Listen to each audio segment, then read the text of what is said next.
Hi everyone! Muli na babalik sa yung kitchen. This is your Mr. River 1981 is my vlog. And welcome to this video. At dito tayo sa farm. Yan, andyan si Penguin. Andyan din si si Jigjag. Kapay mo kung hindi ag-save-save pa na ako. Apo yan. Lagi. So, today's video pa ay magluluto tayo ng dinner. And of course, nakaluto pa ako ng kanin natin. Teka lang. Tingnan natin ha. Oh my god, yung kanin natin is already dry. Dry! Sa amin kasi namadaan. Ayan. So sorry pa may outfit ha kasi you know, in a day, dalawa talaga yung vlog. Yung kwento ng RM at nating pansit. And of course, magluto tayo ng pansit ngayon guys. It's yung version of pansit of Marimar vlog. Alam nyo naman na, you know, at tayo yung mga so tawag ganit, kugi magluto ng yung mga masisipag magluto dito sa kitchen. So ito rin yung pansit natin. It's dried Mickey. Dried Mickey sa para meron na Mickey. Mickey. So 1/2 lang po ito nabili natin. And meron tayong gulay dito na maliit konti lang. And ating Chinese cabbage. We also have our ingredients pa. Itong ating spices. We have our capsicum or bell peppers. Also, we have our ito ba capsicum? Red peppers? Red peppers ito ba? Bell peppers. Bell pepper, red peppers. Or red peppers are sili-sili ba? Basta ito. Ewan mo na Curtis eh. And meron tayong bawang at sibuyas. Onion and garlic. And meron tayong karne. Konting karne na kasi. Konti na naman pansit natin. And nahingi ko to siya sa sa tawag dito sa kantin.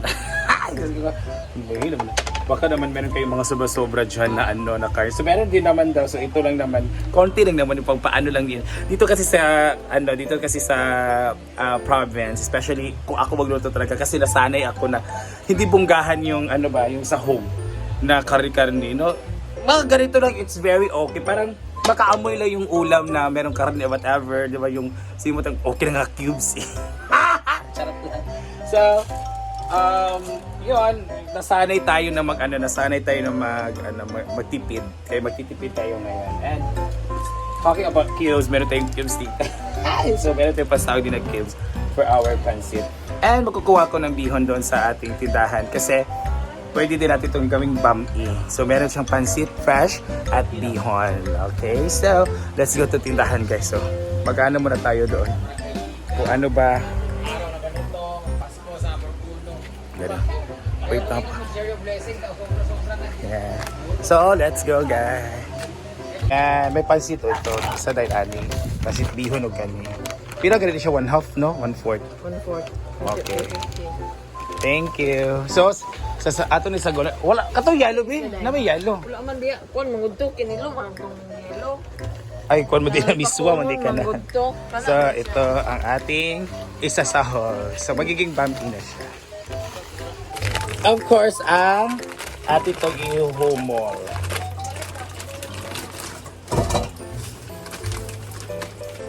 Ihumol natin siya sa water para lumambot. Ayan.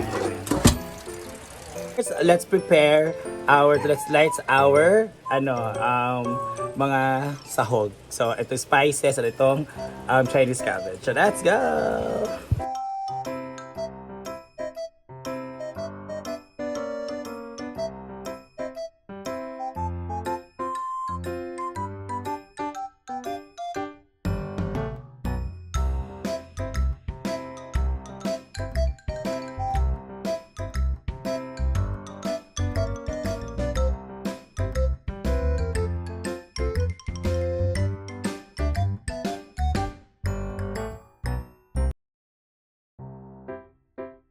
This time, ang ating karneng konti lang konti.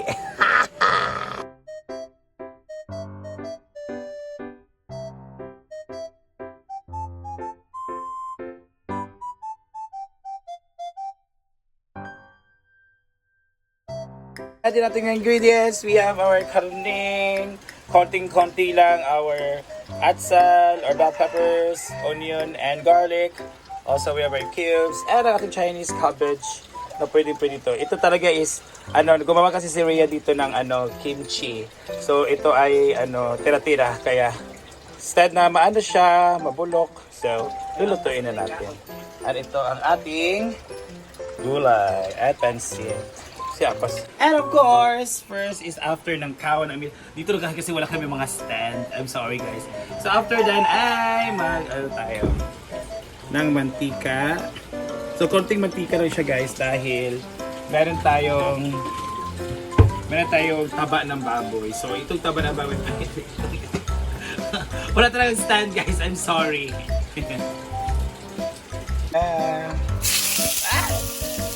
Wala itong taba.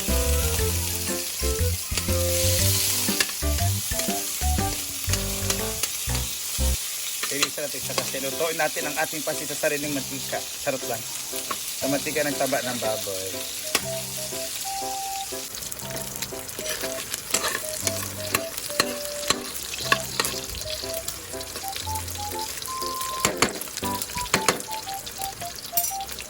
Yan! Atin ang inunod ang yung unod. Snack sa yan guys. Well, I'm sorry for our video kasi wala tayong taga-video. Eh, may kasmetos natin.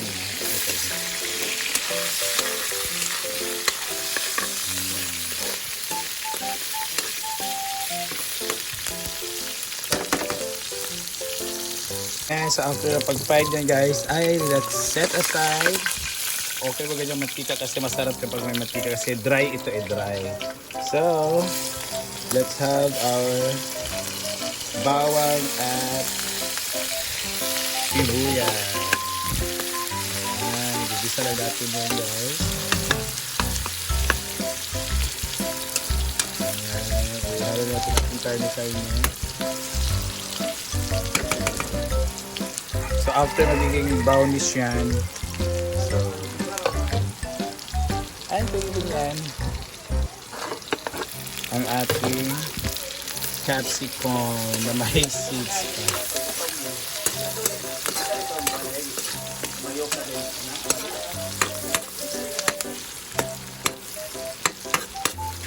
Sino kumuha sa'yo?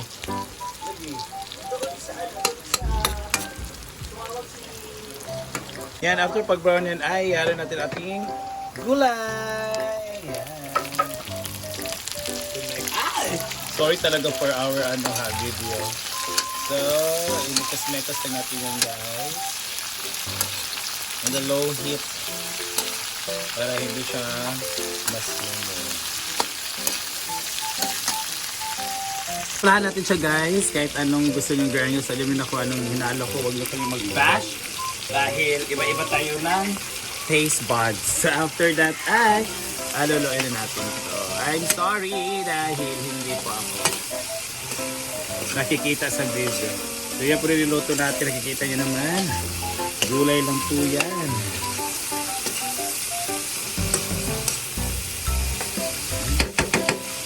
And after yan ay lagyan natin ng konting toyo. So kayo na mag-estimate ka ng toyo gusto niyo. Yan. Konting-konti lang siya pa hindi siya magiging black.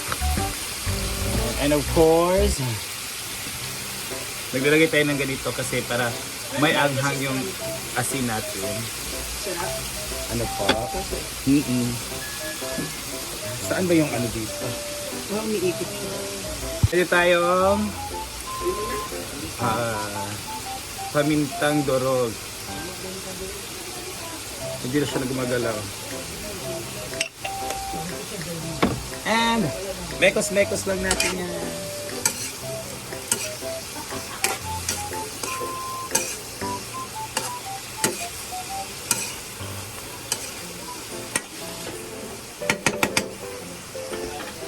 Guys, na may toyo at timpla-timpla. And nag-init ng water. So boiled water 1 cup. Para madaling mag-boil. And mikos-mikos na rin yan.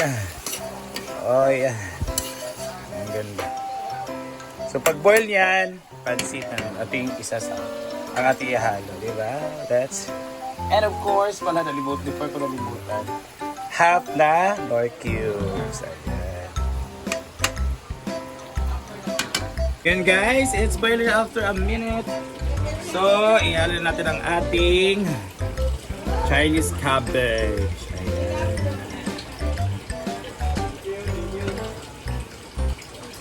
So, let's make a halo lang. Mekos-mekos natin to.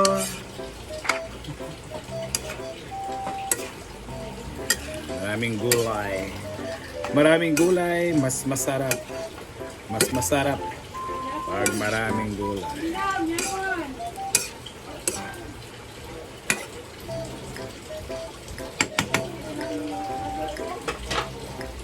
Ay, so after, ilulunod natin yung pansit. Ayan. At ang ating bihon.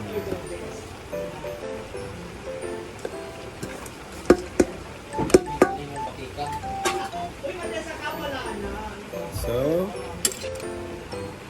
mekos-mekos natin ito.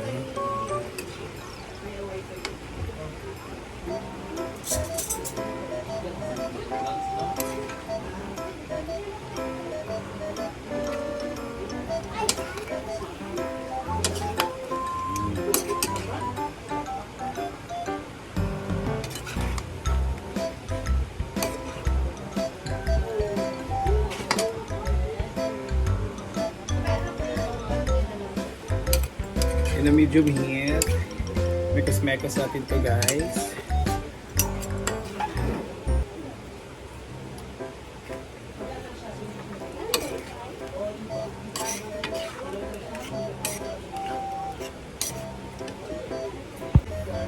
Terus mekos-mekos this.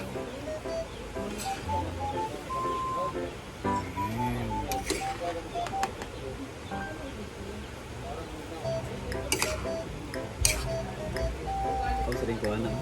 Ay.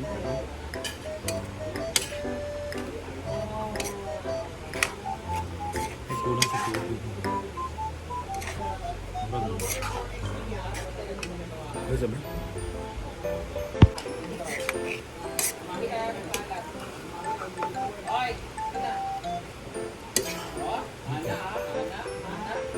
Kira di pla? Okay. Dito na please. Ayan! Luto na ang ating pansit. Ito yung na-video kanina nag-atox. 1 minute itong tato. Ating pansit bami yung term sa amin pag may bihon at may pansit. But mostly, dapat marami yung bihon kaysa pansit. But this time, marami yung pansit kaysa bihon kasi yung plano talaga namin mapapansit with gulay. Kasi bumili ako ng gulay na may pansit. So, dilagdagan ko na siya bihon para maging marami siya. So, this is our dinner and magpapry tayo ng fish. So, let's eat guys. And magpipito tayo ng isda kasi luto na yung atong pansit. So, magpipito tayo ng isda guys. And this is isda deep fried na tamban. Yan. Magluluto tayo.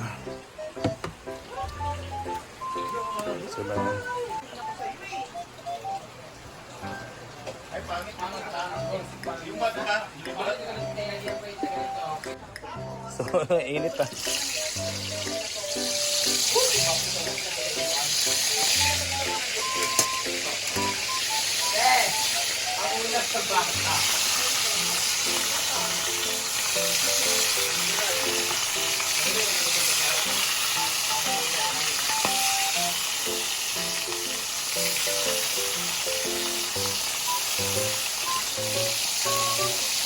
Yeah, first batch.